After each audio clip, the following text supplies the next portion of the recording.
శ్రీమాత్రే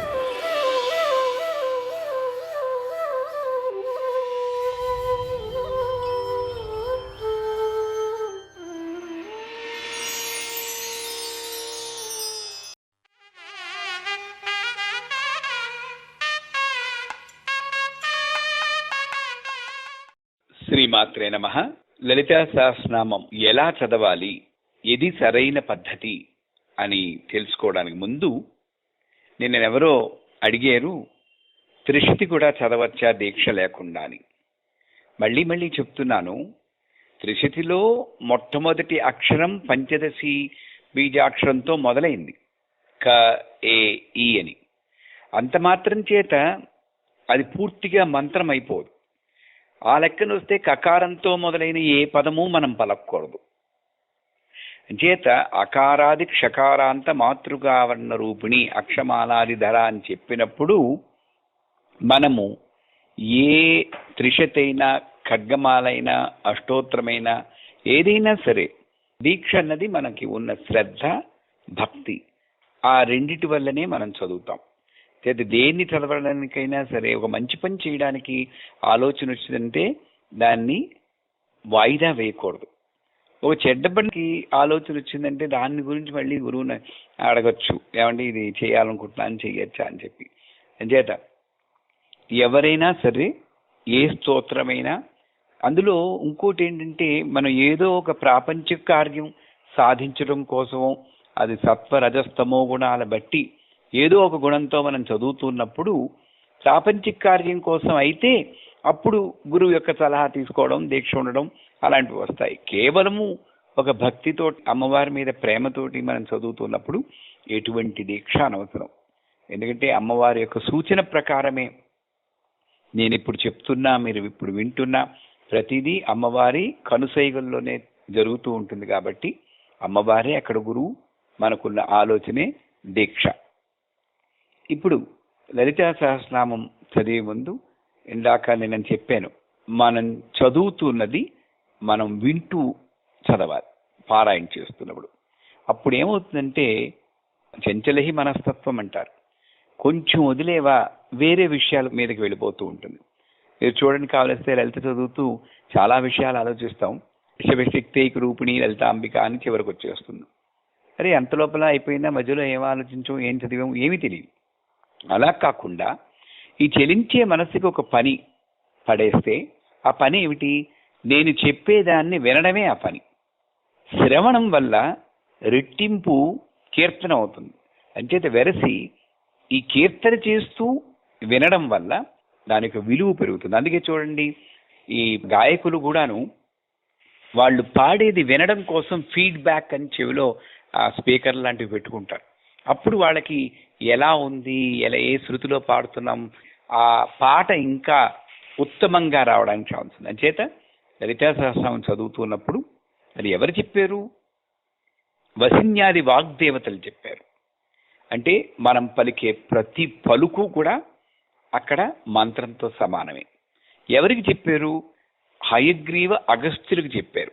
అక్కడి నుండి మొదలవుతుంది. వీళ్ళిద్దరి పేర్లు చూస్తే హయము అంటే గుర్రము, గుర్రం ముఖం ఉన్నవాళ్ళు హయగ్రీవుడు. అంటే గుర్రము చైతన్యానికి, వేగానికి సంకేతం. ఈ చైతన్యము, వేగము మనస్సుకి ప్రతీక. అది ఎప్పుడు కంట్రోల్ లేకుండా ఏదో ఒకటి ఆలోచిస్తున్నాడు, ఏమి ఆలోచించకపోయినా ఎందుకు ఆలోచన రాలేదని ఇంకో ఆలోచన వస్తూ ఉంటుంది. అటువంటిది మనస్సు.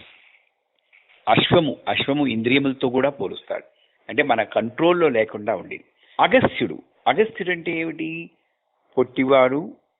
ఆ ఆకారం విశేషం వల్ల అంటే అణకువ, ఎదిగి కొద్దీ ఒదిగి ఉండడం.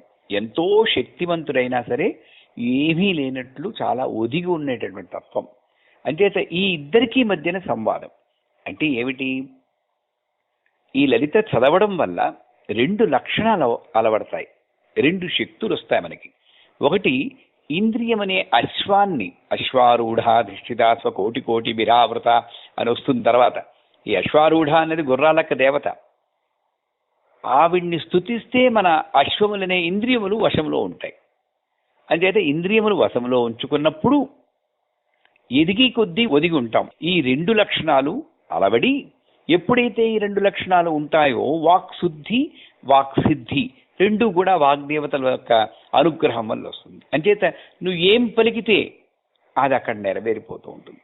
అంత గొప్ప ఫలితాన్ని ఇస్తుంది కనుకనే చివరిలో శ్రీ శివ శివశక్తి గ్రూపిణీ లలితాంబిక అంటే ఏంటి, శివ అనేటటువంటి అమ్మని నేను ప్రార్థిస్తే చూసేటటువంటి ఈ శివుడు కేవలము దర్శించడం మాత్రమే చేస్తాడు. అలా ఉండగలిగిన ద్రష్టగా ఉండగలిగిన ఈ శివుడనే జీవుడు శక్తి కింద మారి శక్తిలో ఐక్యమైపోతాడు. అంటే ఏంటి, నువ్వే ఒక జూనియర్ కార్డు కింద కూడా అయిపోవచ్చు. అమ్మవారి యొక్క అంశ నీలో నరనరాల్లోనూ ప్రవహిస్తూ 72,000 నాడుల్లోనూ అమ్మవారి యొక్క అంశ ప్రవహిస్తూ నువ్వే ఒక అవతారం కింద మారుతారు. అందరూ అవతారాలే, కానీ అమ్మని తెలుసుకున్నటువంటి జ్ఞానంతో నేనున్నప్పుడు నేను అన్నదల్లా అయిపోతూ ఉంటుంది. ఆ వాక్ శుద్ధి, వాక్ సిద్ధి రెండు కూడా లలిత వల్ల వస్తుంది. ముందు అసలు లలిత చదివే ముందు ఎందుకు ధ్యాన శ్లోకం ఉంది? నేను అనుకున్నాం లలిత ధ్యాన శ్లోకం సింధూరంతో మొదలవుతుంది. అక్కడ ఆకార వర్ణం లేదని అన్నాను, కానీ అక్కడ ఆకారం విగ్రహం అని వచ్చింది. కానీ ముందు ఇంపార్టెన్స్ ప్రాముఖ్యత దేనికి ఇచ్చారంటే తత్వానికి ఇచ్చారు. సింధూర వర్ణం వల్ల నువ్వు ఈ జన్మ ఎత్తింది వదిలించుకోవడానికి కానీ సంపాదించుకోవడానికి కాదు, కర్మని శిరస్సు మీద వేసుకోవడం కోసం కాదు. అందుకే తత్వవేత్తలు అంటాడు, జీవుడు ఈ ఆశ అనేటువంటి మోహంలో పడి కర్మను ఎలా చేస్తున్నాడంటే, ఒక ఏనుగు మదపుటేనుగు ఇసకని తన తొండంతో శిరస్సు మీద వేసుకుని ఆనందిస్తూ ఉంటాడు, మట్టి వేసుకుని ఆనందిస్తూ ఉంటాడు. అలాగే కర్మలు చేసి నేనేదో చేసేనని చెప్పి ఆనందించే జీవుడు ఆ ఏనుగుతో సమానం. మదమెక్కిన ఏనుగుని వశం చేయడం కోసమే అంకుశం ధరించింది అమ్మవారంటారు. క్రోధాకారాంకుశోజ్వల. ఎప్పుడైతే నువ్వు కర్మ లంపటంలో పడి చిక్కుకుని ఈ అనిత్యమైనటువంటి విషయాల్లో ఆనందం పొందుతుంటావో నిన్ను రక్షించి సన్మార్గంలో పెట్టడానికే ఆ ఏనుగుని మందలించడానికి ఉపయోగించే అంకుశం అనే జ్ఞానమును నీ మీద ప్రయోగిస్తుంది. అది తర్వాత చెప్పుకుందాం. అందుచేత సింధూరం అంటే త్యాగతత్వము లలిత. అలాగే వినాయకుడిని తీసుకోండి, శుక్లాంబరధరం. ఆయన స్తోత్రం ఏ పూజ చేయడానికైనా ముందు ఆయన స్తోత్రం చేసి చేయాలంటారు. అంటే శుక్ల అంటే తెలుపు, స్వచ్ఛత. నీ మనస్సులో ఎటువంటి కోరిక, ఎటువంటి వికల్పము లేకుండా ఈ పూజ నాకు మంచి చేస్తుందా, ఇది చేస్తే ఏమొస్తుంది? సత్యనారాయణ వ్రత కథల్లో కూడా చూడండి, వైశ్యుడు అడుగుతాడు, ఓ రాజా ఇది చేస్తే ఏమొస్తుంది, నేను కూడా చేయవచ్చా? చేస్తే ఏమొస్తుంది అన్న ప్రతిఫలం మీద దృష్టి ఉంది కాబట్టి 2 అధ్యాయాల్లో వాళ్ళ కథ నడిచింది, కష్టాలు. అదే మొదటి అధ్యాయంలో కట్టెలమ్ముకున్నవాడు అంటాడు, ఓ ఈ బ్రాహ్మణ నేను కూడా ఈ వ్రతం చేయవచ్చా, చాలా బాగుంది, అంతేగాని ఇది చేస్తే ఏమొస్తుంది అని అడగడు. అంటే ప్రతిఫలాపేక్ష లేదు కాబట్టి ఒక్క వ్రతం ఒక్కసారి చేయగానే ఆ దరిద్రమంతా తిరిగిపోయి మోక్షాన్ని బ్రాహ్మణుడు పొందినట్లే కులంతో సంబంధం లేకుండా ఆ కట్టెలమ్ముకునేవాడు కూడా మోక్షం పొందుతాడని మనం విన్నాం. అలాగా శుక్లాంబరధరం అంటే స్వచ్ఛమైన మనస్సుతో ఏ కోరిక లేకుండా నువ్వు పూజ ప్రారంభించాలి. నిన్ననే అనుకున్నాం, పూజ అన్నది కృతజ్ఞతాభావంతో చేసిందే కానీ ఇంకేదో సంపాదించుకోవాలని చేయడం కోసం కాదు. అలాగే విష్ణుమూర్తి స్థితికర్త, శాంతాకారం భుజగసేనం అంటారు. అంటే నువ్వు నీకు మనశ్శాంతి కావాలంటే అదే నీకు ముఖ్యంగాని మిగతావేమీ అక్కర్లేదు. నువ్వు ముందేదైనా కోరుకోవాలంటే శాంతంగా ఉండడం కోరుకోవడం, అది స్థితికర్త చెప్పేటువంటి సూచన. అలాగా ప్రతి ఒక్క దేవత కూడా ఒక గురువే. అందుకే గురు బ్రహ్మ, గురు విష్ణు, గురుదేవో మహేశ్వర, గురు సాక్షాత్ పరబ్రహ్మ అన్నాడు. గురువుని బ్రహ్మని సృష్టించిన పరబ్రహ్మ అంత ఉన్నతమైన శిఖరంలో అధిరోహించేటట్టు చేశారు గురువుని. వీళ్ళందరూ కూడా మన గురువులే. అంచేత స్తోత్రం చదవడానికి ముందు ధ్యాన శ్లోకాన్ని భావనాపరంగా మనం ధ్యానించాలి. అందుకే దీన్ని మాడ్యులేషన్ అంటారు. ఒక పదానికి శాంతమూర్తిం అన్నప్పుడు శాంతంగానే చదవాలి. శాంతమూర్తిం అని గట్టిగా అరుచుకుంటూ చదవకూడదు. ఎందుకంటే శాంతం అనేది నువ్వు అనుభవించడం కోసమే. ఆ పదం యొక్క అర్థం నువ్వు అనుభవించేవంటే పరమార్థం గోచరిస్తుంది. అర్థంలోనే పరమార్థం ఉంది. నాకు మరి అర్థం తెలీదు అనుకున్నప్పుడు అదే పదాన్ని మననం చేస్తూ ఉండు. మననాత్ త్రాయత ఇది మంత్ర. నీకు అర్థం అవుతుంది. అది చాలా గ్యారంటీ. ఎప్పుడూ ఒకప్పుడు అర్థమవుతుంది, పదే పదే మననం చేస్తుంది. అందుకని భావనతోటి మన ధ్యాన శ్లోకం చేయాలి. ఇది అనుష్టుప్ ఛంద, అంటే 8 అక్షరాలు కలిపి ఒక పదం కింద చదవాలి అసలు. అంచేత శ్రీమాత శ్రీ మహారాజ్ని అక్కడ ఆపుతాం. శ్రీమత్ సింహాసనేశ్వరి 8 చిరగ్నికుండ సంభూత దేవకార సముదిత. 16 అక్షరాలుంటే 16ని 8 కింద, ఒకవేళ 4 పదాలు 2 పదాలు ఏ పదమో 8 అక్షరాలు కలిపి చదవాలి. కానీ ఒక చోట మాత్రం లక్షరోమలతాధారత సమున్నయ మధ్యమ, అక్కడ తా అన్న ఈ 9వ అక్షరం చేరుస్తే గాని అర్థం రాదు. సగం మందికి పైగా లక్షరోమలతాధార తా సమున్నయ మధ్యమ అంటారు. ఛందస్సు ప్రకారం అది సరియైందే, కానీ అర్థవంతమైన విషయం లేదు. కాబట్టి అర్థమే ముఖ్యం, వ్యాకరణం కన్నా కూడా అర్థమే ముఖ్యం. కాబట్టి అక్కడ లక్షరోమలతాధారత సమున్నేయ మధ్యమ అంటే ఆ నడుముని ఆధారం చేసుకుని పైకి ఎదిగినటువంటి రోమలత అనే ఆధారత అన్న పదం రావాలి. అలాగే సింధూర వ్రజ సేవిత, సింధూర వ్రజ సేవిత అని చదువుతారు. సంపత్కరీ సమారూఢ సింధూర వ్రజ సేవిత. సింధూరం అంటే ఆ ఏనుగుల గుంపుకి పేరు, అంతేగాని సింధూర వ్రజ సేవిత కాదు. అలాగే మహాశక్తి కుండలిని బిసతంతు తనీయసి.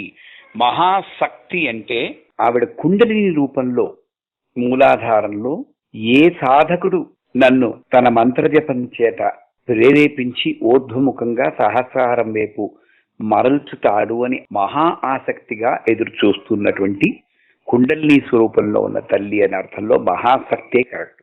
తర్వాత దుష్ట దూరా దురాచార శమని దోషవర్జిత.